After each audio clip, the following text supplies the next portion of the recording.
A glimpse to some of the stuff that we use for a month. I've got eggs, I've got oats, cornmeal, and some oats. These are nice for oatmeal. If you love oatmeal, these are nice. And these ones are for baking.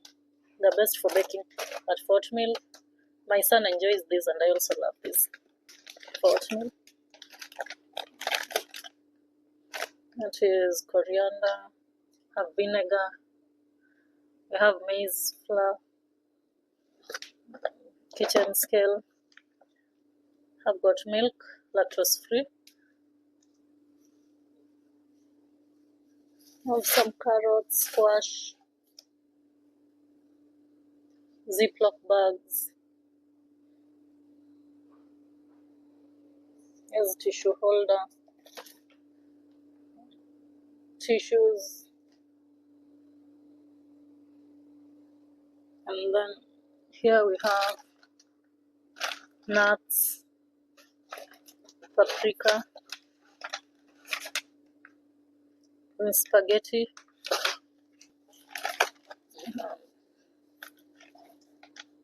tomato paste, kitchen gloves, and we have whole wheat baking powder. This one has got no aluminium.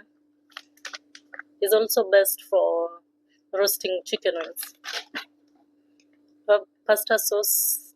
I want to try this Natureland pasta sauce. Have Dijon mustard, detangling spray. This I bought for my son. Coconut oil. I have vanilla essence. So these are basically some of them. For toiletries, panty liners, tissues, air freshener, bathroom. We have cream, GIF cream, diapers, toilet blocks, and these I bought these for storage. I want to add a storage space in my bathroom, and also a machine rack, a washing machine rack.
inside my soul, a memory that makes me whole, a story that will not grow old, more precious than a fire's gold.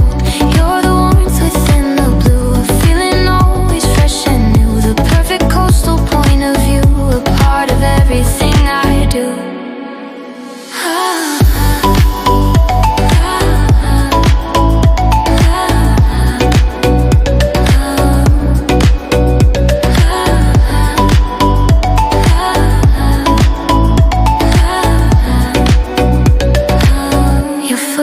Drawn beside my own, you're the tide inside my soul, a memory